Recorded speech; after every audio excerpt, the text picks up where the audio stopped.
할렐루야. 우리 함께 이렇게 인사하겠습니다. 내게 주신 은혜를 기억합시다. 할렐루야. 바울의 위대함은 바로 여기에 있었습니다. 바울에게 주신 하나님의 은혜를 늘 마음속에 간직하고 있었던 것이죠. 우리가 너무나 이 바울 사도를 잘 알고 있지만 바울이 사도가 되고 그리고 또 이렇게까지 하나님의 충성된 일꾼이 되어서 주님의 몸된 교회를 헌신하고 선교사로 또 목사로 지금으로 치면 신학자로 이렇게 쓰임 받을 줄은 어느 누구도 알 수가 없었습니다.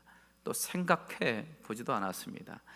그런데 하나님께서는 그 바울을 변화시키셔서 하나님께서 은혜를 베푸셨고 바울이 쓰임 받는 이런 놀라운 일들을 우리가 보고 있습니다. 바울이 얼마나 예수 믿기 전에는 예수 믿는 사람을 잡으려고 얼마나 혈기등등해서 그렇게 잡으러 다녔는지를 우리가 사도행전의 기록을 통해서 알 수가 있습니다. 그렇게 해서 다메섹으로 가는 도중에 우리 주님께서 빛으로 만나 주셨고 바울이 드디어 꼬꾸라지게 되죠. 그래서 간절히 처음으로 주님 앞에 무릎을 꿇고 간절히 기도하게 됩니다. 그러니까 우리 주님께서 그곳에 있었던 아나니아라는 선자를 통해서 환상 가운데 나타나셔서 아나니아야, 지금 직가라 하는 곳에 사울이라 하는 자가 기도하고 있다. 네가 가서 안수함으로 보게 하라, 이런 명령을 하시죠. 그랬더니 아나니아가 주의 말씀이지만 깜짝 놀랍니다. 주님, 그 사람은 익히 알고 있는데 얼마나 주님을 믿는 사람들을 해롭게 하고 또 얼마나 큰 핍박을 하는 그런 사람인데 어떻게 그 사람에게 갈 수가 있겠습니까? 의문을 품었던 거예요. 도저히 이해할 수 없는 그러한 말씀이었습니다. 그랬더니 예수님께서 이런 말씀을 하십니다. 내가 그 바울을 택하였다. 그리고 택하여서 나의 그릇으로 삼았다고 말씀하고 있습니다. 참 놀랍지 않습니까? 이것이 하나님의 은혜라는 것이죠. 누가 과연 알았겠습니까? 예수님을 핍박하고 그것을 자랑스럽게 여겼던 그러한 바울이었는데 어느 누가 저 사람이 예수님 믿고 변화돼서 예수님의 충성된 일꾼이 될 줄은 누가 알았겠습니까? 그러나 하나님 마음속에는 그 바울이 있었던 거예요. 그러면서 이렇게 얘기하지 않습니까? 저희는 택한 나의 그릇이다. 바울을 하나님께서 택하셨다라는 거예요. 택한 나의 그릇으로 삼으셔서 바울을 통해서 하나님의 위대한 일을 이루어 가시는 모습을 볼 수 있습니다. 사도 바울도 오늘 말씀을 통해서 본인 스스로를 이렇게 고백하는 것을 볼 수가 있는데요. 바울은 예수 그리스도의 일꾼이 되었다라고 본인의 정체성을 이렇게 소개하고 있습니다. 우리 16절을 한번 같이 읽겠습니다. 시작. 이 은혜는 곧 나로 이방인을 위하여 그리스도 예수의 일꾼이 되어 하나님의 복음의 제사장 직무를 하게 하사 이방인을 제물로 드리는 그것이 성령 안에서 거룩하게 되어 받으심직하게 하려 하심이라. 아멘. 이 은혜는, 내가 받은 은혜는 나로 이방인을 위해 그리스도 예수의 일꾼이 되게 하셨다. 예수 그리스도의 일꾼이 되게 하셨다라는 것이죠. 하나님의 놀라운 공적인 이 일에 동참케 하셨다라는 것입니다. 한 나라의 일꾼이 되고 공무원이 돼서 나라 일을 도맡아 하는 것도 얼마나 가문의 영광이고 큰 기쁨이겠습니까? 그런데 놀라운 사실은 사도 바울은 그리스도의 일꾼이 되었다라는 것입니다. 만왕의 왕 대신 그 하나님 나라의 일꾼으로 본인을 부르셨고, 그래서 본인 스스로도 나는 예수님의 일꾼입니다, 이것을 자랑스럽게 여겼다는 것이죠. 그래서 15절에 보면 그러나 내가 너희로 다시 생각나게 하려고 하나님께서 내게 주신 은혜로 인하여 더욱 담대히 대강 너희에게 썼다 말하고 있습니다. 하나님께서 나에게 주신 은혜라고 표현하고 있습니다. 저와 여러분들에게도 이런 은혜가 있습니다. 그렇기 때문에 이 자리에 앉아 있죠. 그렇지 않으면 이 자리에 앉아 있을 수 있겠습니까? 그 은혜를 기억해 보면 여러모로 사람마다 다 다릅니다. 하나님께서 다 다르게 역사하셨기 때문에 어떤 분들은 예수 그리스도의 복음을 접하다가 듣게 돼서 그 은혜를 받게 되었을 것이고, 또 어떤 분들은 전도되어서 어떻게 해서든 하나님께서 은혜를 베푸셨을 거예요. 어떤 분들은 지금은 이제 종은 치지 않지만 종을 새벽에 띵 치지 않습니까? 그러면 그 소리를 듣고 하나님께서 나를 부르셨다고 생각하고 제 발로 걸어온 사람도 있어요. 아무튼 다양한 방법으로 하나님께서 우리에게 이런 구원의 은혜를 허락해 주셨습니다.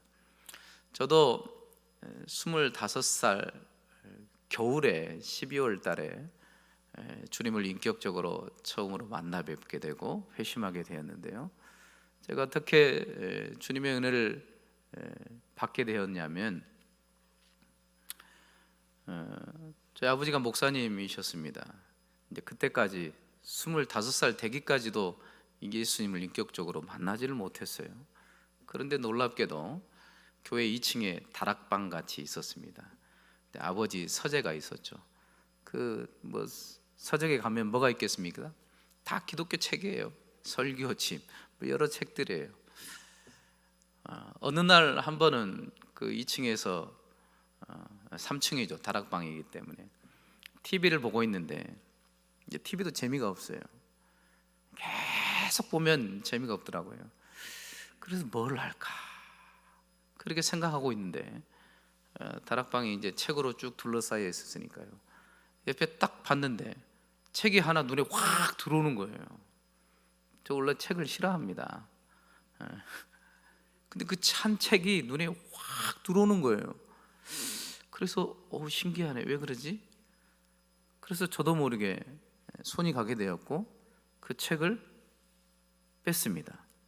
그게 어떤 책이었냐면, 지금은 이제 돌아가셨지만 영국의 로이드 존스 목사님이라고, 여러분들은 또 아실 분들은 아시겠지만 그 목사님이 쓰신 에베소서 강해 설교집이었어요. 그러니까 설교집도 두꺼워요 사실은. 그러니까 왜 하필 그거를 택해서 잡았는지 모르겠습니다. 그러니까 너무 심심해서, 그래서 저도 모르게 그 설교집을 꺼내서, 그래서 처음부터 읽기 시작하는데 그때부터 하나님이 눈을 열어주셨어요. 그래서 그때 성령 체험을 하고 하나님의 영광을 체험하고, 그러면서 참된 신앙이 생기게 되었죠.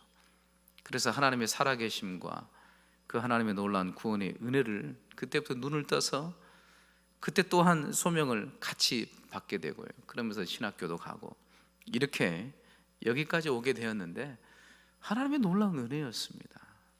하나님께서 여러모로 우리를 이렇게 찾아오신 것이죠. 사도 바울도 자기의 생애를 들여서 그리스도의 일꾼이 되어서 하나님의 은혜를 노래하고 있는데요, 하나님께서 자기에게 주신 은혜를 항상 기억했다고 말씀하고 있습니다.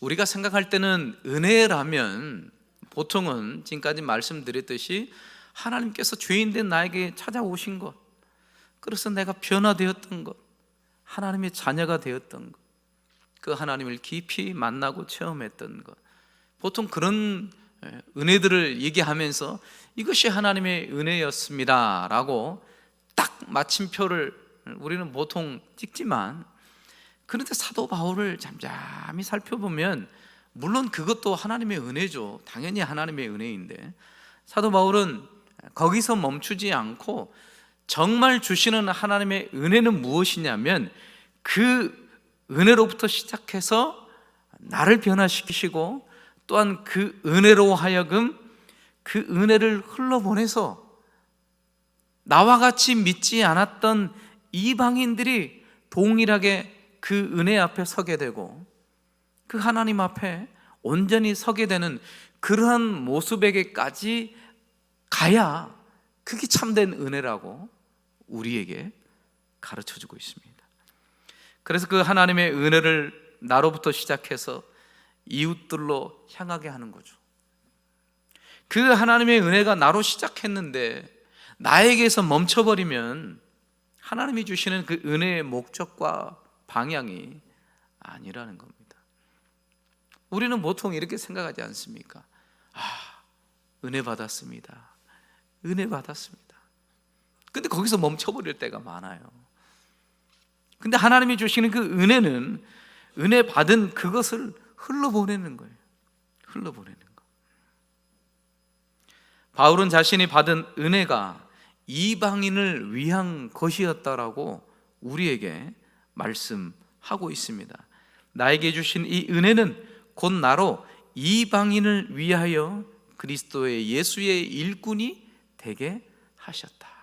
그래서 그 은혜를 가지고 이방인에게까지 흘러보내게 하는 것, 거기까지 가서 이방인들이 이 은혜의 복음 앞에 깨트려지고 회심하고 주님께로 돌아와서 그들도 하나님 앞에 딱 서 있는 그 모습까지 가야 이게 진정한 하나님이 주신 은혜임을 우리에게 가르쳐주고 있습니다.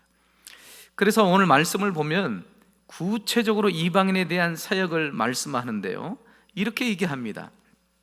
하나님의 복음에 제사장 직무를 하게 하셨다. 그것이 은혜였다고 그러고 사도 바울이 고백하고 있습니다. 하나님의 복음에 제사장 직무를 하게 하셨다. 제사장 역할은 무엇입니까? 죄인된 인간이 하나님께 스스로 갈 수가 없습니다.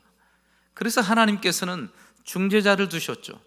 제사장들을 세우게 하셔서, 그래서 죄인된 인간을 대신해서 그 중간에서 하나님께 나아갈 수 있도록 제사를 감당하게 했던 것입니다. 그런 제사 직무를 통해서 죄인인 이 인간이 거룩하신 하나님께 나아갈 수 있는 그런 중재자 역할을 한 거예요. 마찬가지로 사도 바울이 이렇게 고백하고 있습니다. 내가 받은 은혜를 통해서 이 복음의 제사장 직무를 하게 한다는 거죠. 그래서 받은 은혜는 반드시 다른 이웃들을 향해서, 다른 이방인들을 향해서, 우리의 가까운 친척이나 친구나 가족이나 이웃들을 향하여서 그들로 하여금 중재 역할을 하게 하는 것이죠. 이건 다시 말씀드리면 전도자의 사명을 감당하는 것을 말하고 있습니다. 이렇게까지 갈 때 비로소 그것이 참된 하나님의 은혜였다고 사도 바울은 고백하고 있습니다. 그러면서 또한 그리스도의 일꾼이 된 것은 이방인을 제물로 드리는 바로 이러한 것이 하나님의 은혜였음을 사도 바울이 고백합니다. 이방인을 제물로 드렸다라는 거죠. 구약시대 때는 죽은 제물을 드렸습니다. 죽여야죠. 죄된 피값으로 그 제물이 대신 죽어야 됐습니다. 그래서 그 제물을 하나님 앞에 올려드린 것이죠. 그러나 예수 그리스도 안에 있는 신약의 하나님의 자녀들은 이제는 살아있는 제물로 드리는 거예요. 하나님을 모르고 믿음 없이 살았던 이방인들이 우리의 이 전도의 그러한 가르침과 선포와 사랑을 통해서 하나님의 역사로 그들이 하나님께로 향하게 되고 하나님 중심의 삶을 드리게 하는 것이죠. 이 은혜를 위해서 그리스도의 예수의 일꾼이 되었다라고 사도 바울이 고백하고 있습니다. 그렇기 때문에 정말 진정한 전도는 무엇이냐면 그들에게 복음을 선포하고 그들이 주님께로 나오는 것이고 또한 그것을 더 뛰어넘어서 그분들이 한 분 한 분들이 예수님을 구주로 영접하고 예수님의 제자가 되어서 하나님 안에서 온전해지는 거예요. 그것이 진짜 전도라는 거죠. 우리는 이것을 향하여서 최선을 다하고 하나님 주신 이 은혜를 선용해야 된다는 것입니다. 에베소서 4장 11절과 13절에서도 사도 바울이 이렇게 고백합니다. 우리 함께 읽겠습니다. 그가 혹은 사도로 혹은 선지자로 혹은 복음 전하는 자로 혹은 목사와 교사로 주셨으니 이는 성도를 온전케 하며 봉사의 일을 하게 하며 그리스도의 몸을 세우려 하심이라. 우리가 다 하나님의 아들을 믿는 것과 아는 일에 하나가 되어 온전한 사람을 이루어 그리스도의 장성한 분량이 충만한 데까지 이르리니. 아멘. 우리를 직분자로 세우신 그 이유, 하나님의 은혜로 우리를 이렇게 하나님의 일꾼으로 세워주신 그 이유가 성도를 온전케 한다는 것이죠. 단순히 성도 만드는 정도가 아니고 성도다운 삶이 되게끔 온전할 수 있도록 거기까지 최선을 다해야 된다는 것입니다. 그것이 곧 그리스도의 몸을 세우는 것이요, 이런 온전한 사람을 이루어서 그리스도의 장성한 분량에 충만한 데까지 이르게 하는 그 모습이 이것이 은혜라는 것이죠. 그렇기 때문에 이 지상에 있는 교회는 끊임없이 그 은혜 안에서 활발히 움직여야 돼요. 활동해야 돼요. 영적인 이러한 은혜가 계속적으로 나타나야 됩니다. 믿지 않은 사람들이 교회 예배당에 들어오게 되고 그들이 예수님을 만나고 회심하게 되고 눈물로 고백하게 되고, 믿음의 사람들은 그 믿음이 연약한 사람들을 잘 케어하고 보살피고 양육하고 가르치고 본을 보이고, 또 그들이 장성하게 되고 또 믿지 않는 사람들이 또 돌아오게 되고 그들이 또 예수님을 만나게 되고 회개하게 되고 또 그들을 양육하고 온전케 하고, 이런 일들이 계속 순환이 이루어져야 된다는 것이죠.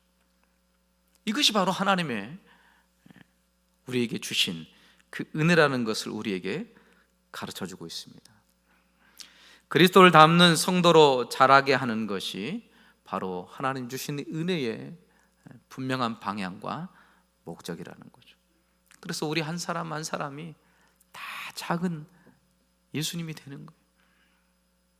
우리가 다 온전해져서 세상 가운데서 작은 예수로 살아가는 거죠. 세상의 빛을 드러내는 거죠. 하나님의 살아계심을 드러내는 거죠. 이것이 바로 하나님의 은혜로부터 시작되어서 그 은혜로 맞춰지는 그러한 모습들이라는 것입니다. 그러므로 이 목적을 위해서 우리가 때로는 교사로, 성가대로, 또 봉사의 일들로 교회 여러 기관에서 섬기고 수고하고 애쓰는 그런 모습들을 통해서 한 사람 한 사람이 예수 믿게 되고 한 사람 한 사람이 양육받게 되고 성장하게 되고 자라게 되고, 이거 볼 때마다 너무 감사해요. 너무 감사해요.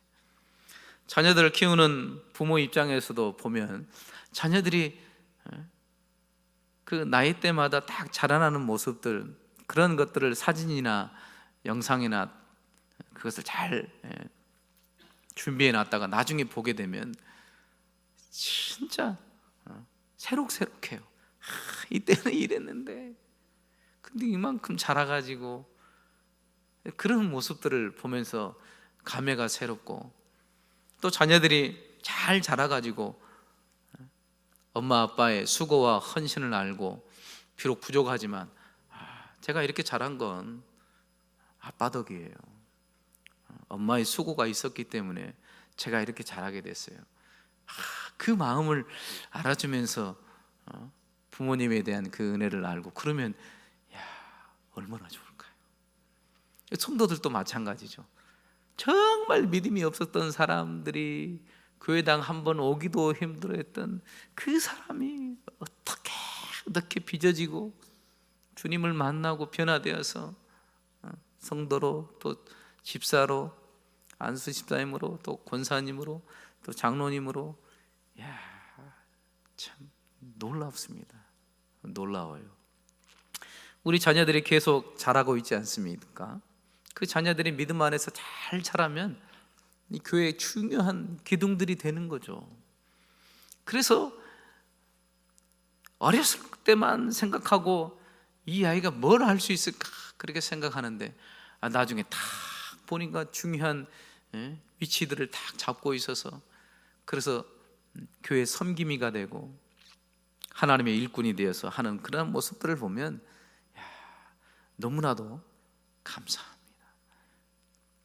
근데 어렸을 때는 잘 몰라요.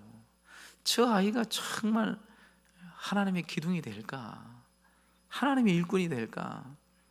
아무도 모릅니다. 아무도 몰라요. 우리 영광대교회 우리 자녀들 안에서 하나님 목사로 부르셨을지, 선교사로 부르실지, 아니면 그럼 어떻습니까?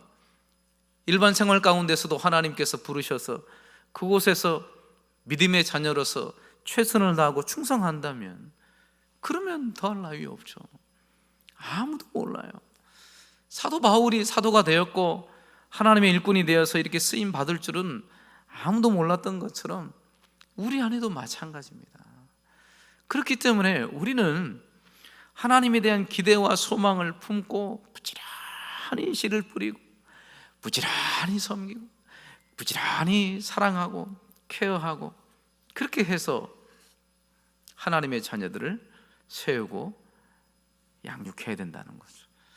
얼마나 기대되는 일이고 얼마나 소망이 넘치는 그 일입니까? 여러분들이 직분자로서 섬기는 그곳에서 때로는 지치고 힘들지만 그걸 한번 생각해 보십시오.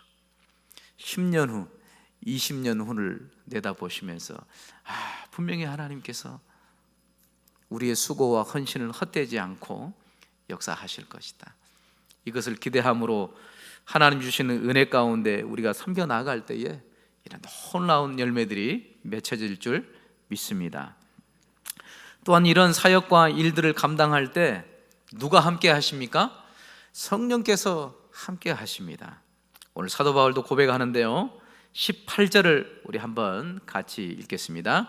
그리스도께서 이방인들을 순종케 하기 위하여 나로 말미암아 말과 일이며 표적과 기사의 능력이며 성령의 능력으로 역사하신 것 외에는 내가 감히 말하지 아니하노라. 아멘.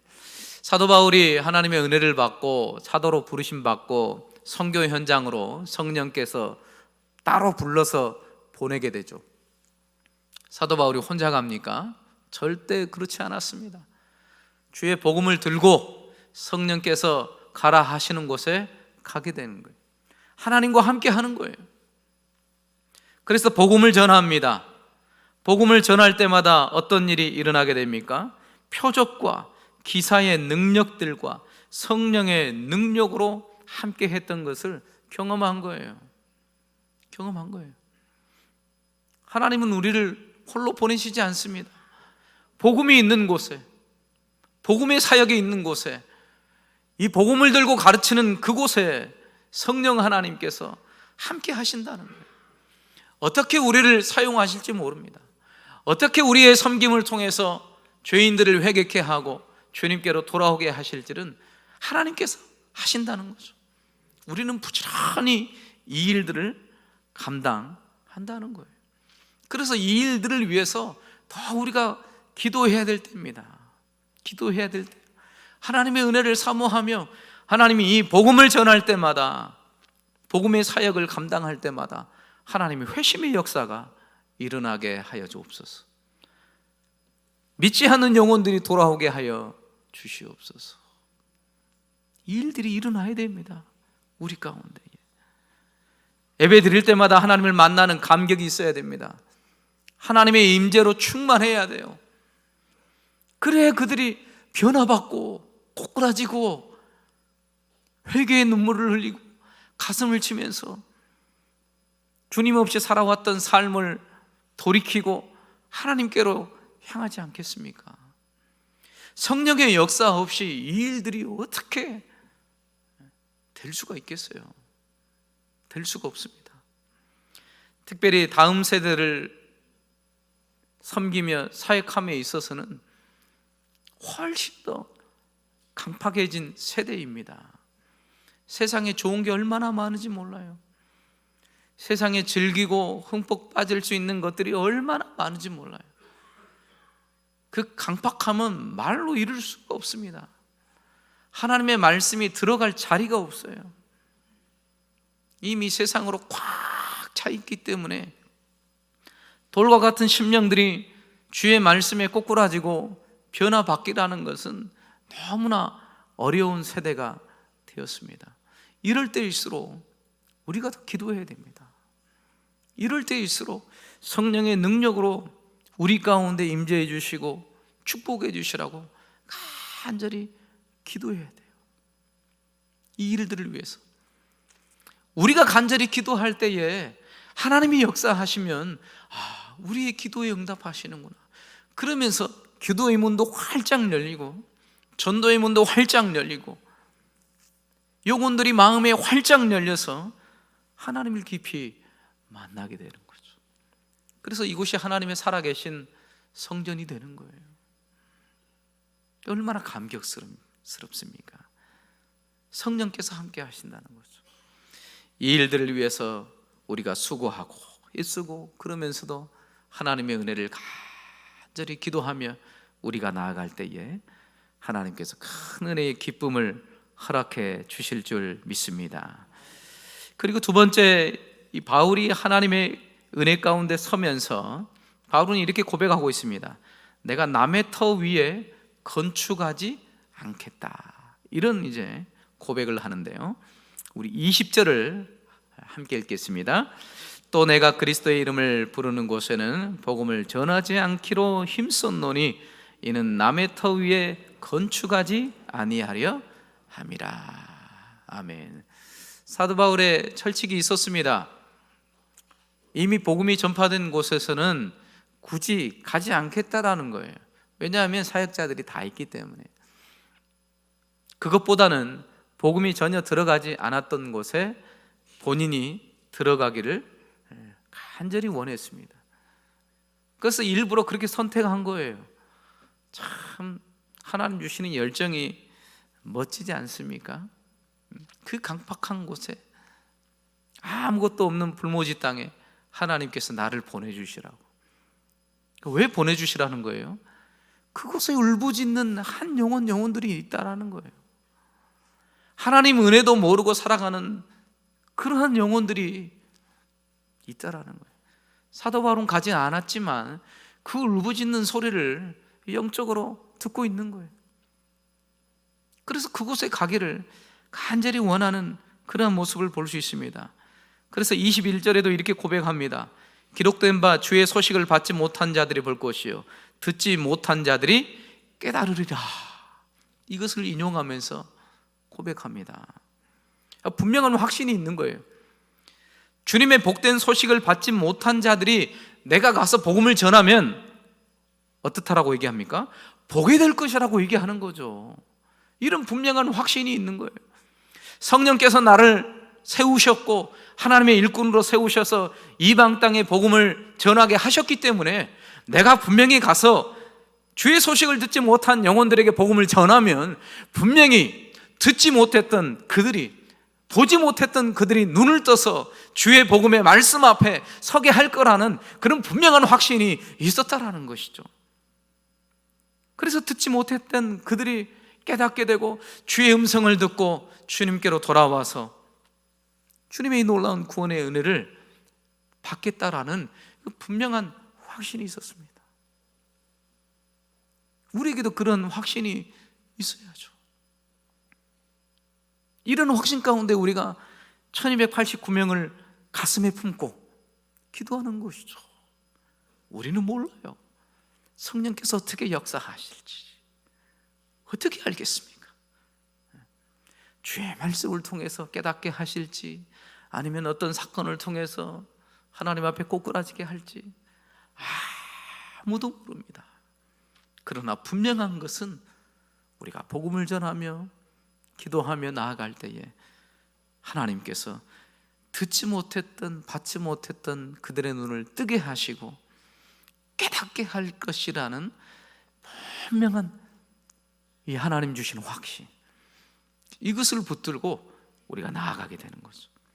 그래서 모든 열방이 주님께로 돌아오는 그런 간절한 소망을 품고 사도 바울도 그렇게 기도하면서 사역을 했던 것입니다. 마태복음 24장 14절에 보면 예수님께서 이런 말씀을 하시는데요, 이 천국 복음이 모든 민족에게 증거되기 위하여 온 세상에 전파되리니 그제야 끝이 오리라. 예수님께서 종말의 때에 이런 말씀을 하십니다. 예수님이 언제 다시 오시는가? 세상 끝은 언젠가? 바로 그것은 모든 민족에게, 온 세상에 복음이 전파되면 예수님께서 이 땅에 다시 오신다고 말씀하셨어요, 직접. 그래서 사도 바울이 이 말씀을 그대로 믿고 세상 끝으로 가기를 원했던 거예요. 복음이 아직 들려지지 않았던 것을. 지금이야 세상이 둥글다는 거 다 알기 때문에 모두 다 알지만 바울 시대 때는 그게 아니었지 않습니까? 그래서 바울 시대 때 세상의 끝은 쫙 바다 끝이었어요. 그리고 바다를 넘어가면 낭떠러지인 줄 알았어요. 그때 세계관은 그랬었으니까요. 그래서 사도 바울이 생각한 거예요. 내가 받은 은혜로 그리스도 일꾼이 되어서 복음을 전해야 되겠는데 어떤 마음까지 품게 되냐면, 분명히 예수님께서 세상 끝까지 복음이 전파되면 예수님 오신다고 했으니까, 그러면 내가 세상 끝에 가서 복음을 전하면 예수님이 이 땅에 오시겠구나, 이런 엄청난 열망을 가지고 있었던 거예요. 그래서 사도 바울이 어디까지 가게 되냐면 서바나까지 가게 됩니다. 지금의 스페인이에요. 그 당시 때 세상의 끝은 스페인이었어요. 서바나였던 거죠. 거기까지 갑니다. 그래서 복음을 전했던 거예요. 물론 서바나 가서는 복음을 전하지 못했어요. 서바나 쪽은 라틴어를 썼기 때문에 사도 바울은 라틴어를 못했어요. 근데 가봐야 말을 못하죠. 어쨌든 그 마음을 품고 있었다라는 거죠. 어떻게 이런 열망을 품고 내가 세상 끝까지 가서 믿지 않은 영혼들을 복음을 전해서 돌아오게 할 것인가? 이 모든 것들이 다 하나님께서 사도 바울에게 주신 그 은혜를 기억하고 있었던 것입니다. 하나님의 은혜가 사랑하는 여러분들에게 있습니까? 그 하나님의 은혜로 여러분들이 하루하루 살아가십니까? 하나님 주신 그 은혜 안에서 이끌려서 살아가고 계십니까? 그렇다면 저와 여러분들도 사도 바울의 열정이 있는 거예요. 내가 어떻게 하면 주님 주신 그 은혜를 보답하며 나와 같이 믿지 않았던 수많은 영혼들이 주님께로 다시금 돌아올 수 있을까? 이런 열망이 그 은혜 가운데 있는 사람들에게 있다라는 것이죠. 이 은혜 안에서 사도 바울은 자기의 정체성을 발견하게 되었고, 줄곧 죽는 그 순간까지 복음을 전하며 그렇게 헌신했던 것입니다. 사랑하는 여러분들, 저와 더불어서 다시 한번 하나님 주시는 은혜를 깊이 기억하시고 한 주간도 생활하시면서 하나님 그 주신 은혜를 흘러보내시길 소망합니다. 여러분들의 전도 대상자들에게, 여러분들의 가족들에게, 이웃들에게 그 은혜를 흘러보내서 그래서 그들이 주님께로 돌아오고 그걸로 끝내지 않고 그들이 믿음 안에서 온전히 설 때까지 그들을 위해서 기도하고 헌신하고 사랑해주고 인내하고 기다리고 이런 섬김을 통해서 그들이 하나님 앞에 온전히 선다면, 그렇다면 우리는 더할 나위가 없죠. 그것이 바로 하나님의 은혜인 줄 믿습니다. 이 은혜 가운데 또 한 주간도 승리하시는 복된 우리 영광대교회 될 줄 믿습니다.